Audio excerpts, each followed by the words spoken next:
during MMV4, I sold a property in Slovenia for a profit of about £100,000.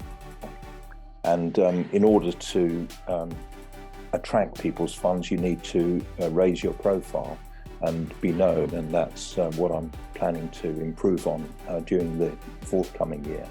Both of those properties could earn between £50,000 and £63,000 per annum if they're let as holiday lets.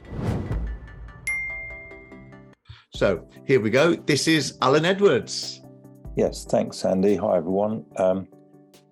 I have basically been a frustrated property developer and investor for some years because when I was keen to carry out property developments, there wasn't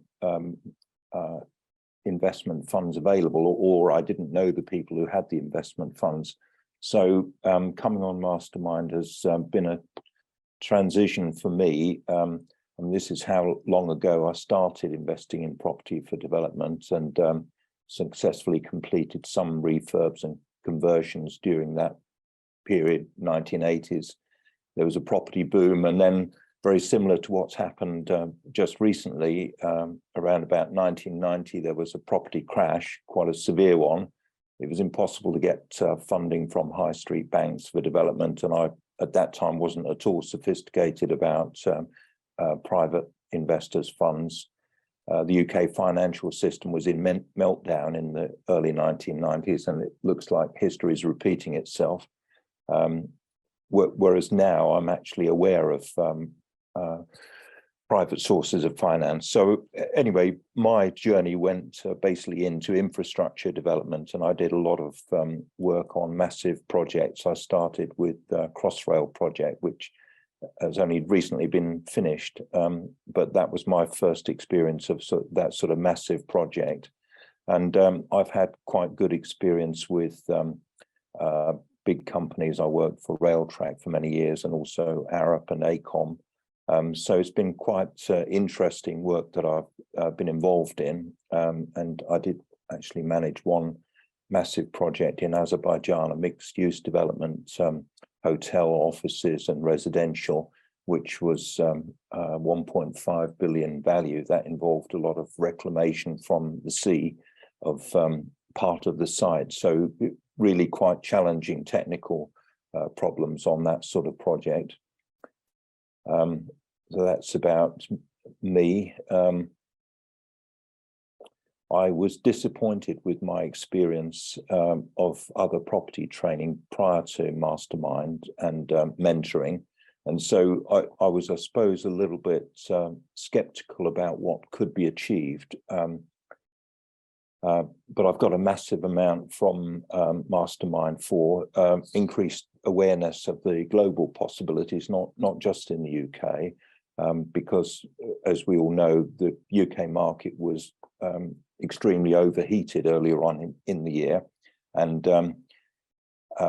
what it enabled me to do, Mastermind enabled me to do, was to just have courage of my own convictions, and if something doesn't work, not try and make it work, basically. And you do see a lot of lack of awareness about property prices. People think you can buy something at an inflated price, refurbish it or do something to it, and then sell it for an even higher price, and you know that can end in disaster. So for me, I've enjoyed the excellent coaching that I've received, excellent mentoring. The mentor in particular got me to change my direction, because I was looking at development projects, and my mentor suggested I should look for cash flow projects, which I did. And so this enabled me to change my emphasis, because of course, you know, without the cash flow, you can't then do the other development projects, the bigger projects. So for me, I've got massive amount from the support, the accountability, fantastic team here at MMV4, and the introduction to the global PIN network as well. Camilla, who's not here, these are actually people I'm working with from my learning. So I'm working with Camilla on something that we just found out that that particular investment portfolio has been withdrawn from the market. It's one that you might have heard me mention before, 16 commercial properties with the potential to more than double the rental income. So just very briefly, the valuation was always the issue because the vendor had an inflated idea of what was possible for their sale. And recently I just ran it to ground that probably the value of the portfolio was about half of what the vendor had hoped he might get. So he was indulging in hopium, but as far as I'm concerned, there's no way that I'd overpay for a portfolio like that. I'm working with Paul Collier on the holiday homes in the West Country, and that's gone quiet recently, but I'm still hoping it'll come through because the vendor must have the same problem that prompted him to contact me from a video that I'd done. So unless he's sold the portfolio to someone else, which I haven't heard that he has, then I guess that at some point his desire to sell will come through again. And I've invited him to get in touch with me. I'm not putting any pressure on him at all, because if the deal is there to be done, then we can do it.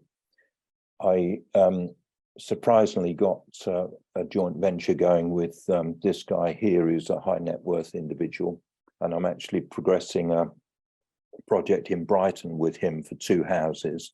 It's a problem job that he's got. He acted as security for a developer who actually went into liquidation, and there's a lot of rumor and speculation about a sort of scam that's gone on. But Simon Coulson has got the problem of doing something with this site now, and it's quite a difficult one because it's one that has difficult access through a garden, and so there are few issues with boundaries and lack of certainty about what has actually been agreed in the past. But the good thing for me is that this has the possibility that if I help Simon Coulson solve this problem, then I could get other joint venture and other sort of sponsorship from him. He's already undertaken to back me with certain projects. All I need to do is come up with the right projects with the right sort of returns. And this guy here as well, he's a sort of social media type of expert. Simon Coulson and Jay Hastings are both related in the online marketing world. So I've been fortunate enough to get support from both of these guys. And as I was mentioning, I just need to get the right projects to get them interested in prospects and ensure that I can give them the right return, because I think it's all very well saying, well, there are these prospective returns, but what you've actually got to do is you've got to give the actual returns to people as well. And I got my YouTube channel monetized just recently, so that was a bit of a breakthrough. I know the channel needs a lot of improvement, but I'm working through that as well. Deals done during MMV4. I sold a property in Slovenia for a profit of about £100,000. I bought a second property in Slovenia, which I'm converting to multi-generational holiday let. That's likely to make a profit of about 100,000 in 2023, probably the springtime. The joint venture with Paul Collier about the problem job that he's got, which I'm helping him to turn around. Basically, somebody started a development of an HMO, and they ran out of funds, or they ran out of inclination to do anything more. So basically, the building is non-revenue earning, and I've put a proposal to him to get the job converted into 10-bedroom serviced accommodation. And potentially the GDV could be a lot more than I've indicated there, and the profit could be a lot more. But I've just put some conservative figures in for the moment. This is the joint venture with Simon Coulson, two detached houses, GDV 1.4 million plus. And again, that one could be worth more if he decides to let it as holiday lets. And I've got indication from Sykes Cottages that both of those properties could earn between 50 and 63,000 pounds per annum if they're let as holiday lets. So yeah, profit depends on the final exit strategy, whether he actually decides to keep the houses or sell the houses. I converted one of my buy-to-lets to a serviced accommodation, increased the revenue and profit by about 10,000 per annum. And this is the one I was disappointed on. So that's not going anywhere, but hopefully I'll get something else in the pipeline quickly to replace it. This is the pipeline deals, the West Country houses, which I'm just playing as a bit of a slow burner. It may or may not come off, but obviously it's not worth doing the deal unless it stacks up for a return for myself and also for Paul Collier. I've got a 3-bedroom house as a family let, which is going to be done in December, next month, which will bring in a revenue of about 30k per annum.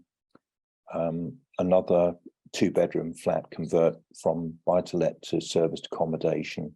This is basically my daughter's flat, which I gave her a few years ago, and I've been discussing with her how to increase the revenue, and she's finally taken on board that you know, by going to serviced accommodation, it could be beneficial for her because it's an easier way to make more money out of property rather than having to earn the money, you know, from another means. And she's self-employed, so you know, she only gets paid when she actually works.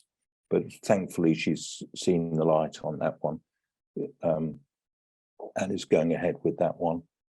And this is an interesting one, former training block to supported living or co-living.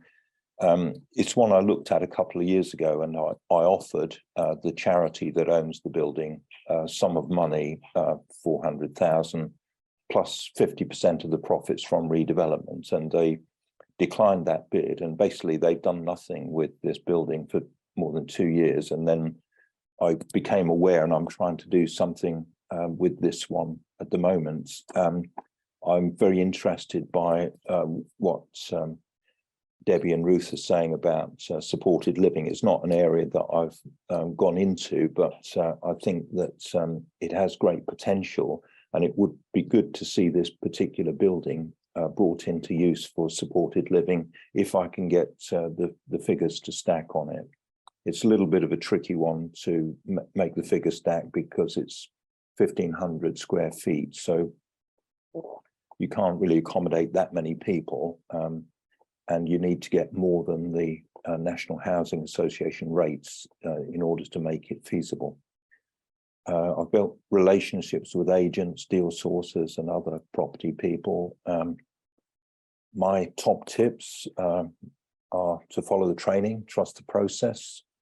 Mindset is the most important thing to work on, and that's where I think I've made the most transformation during the last year. Believe in what you're doing and you can succeed. Relationships with both vendors and investors are key. People need to like you and to trust you as well. And investors particularly, they want to know that at least they're going to get their money back as a starting point, let alone the return that you're promising them. So they must have confidence that you are able to do that. And also the other competitive thing is you've got to be able to give a good return on investment in order to attract investors. You're not the only fish in the sea, and there are lots of opportunities for people who've got money to invest in other schemes. I mean, just taking one, which is Crowd Property. Crowd Property offers 8% return on investment, and it's secure, it's safe. So you've basically got to be offering more than 8%, and you've got to have the assurance that the person who's investing with you is going to get their money back, and they're going to get this marginal extra return as well. So, like everything, you're in a competition for people's funds as well. And in order to attract people's funds, you need to raise your profile and be known. And that's what I'm planning to improve on during the forthcoming year. Also I need to basically make potential sellers aware that I'm in the market to buy places as well. So that's another aspect of raising my profile. And in order to be fundable, you've got to be credible. So you need to be responsible about what you're actually promising, not over-promise. And you've got to deliver on what you say, exactly as you say it.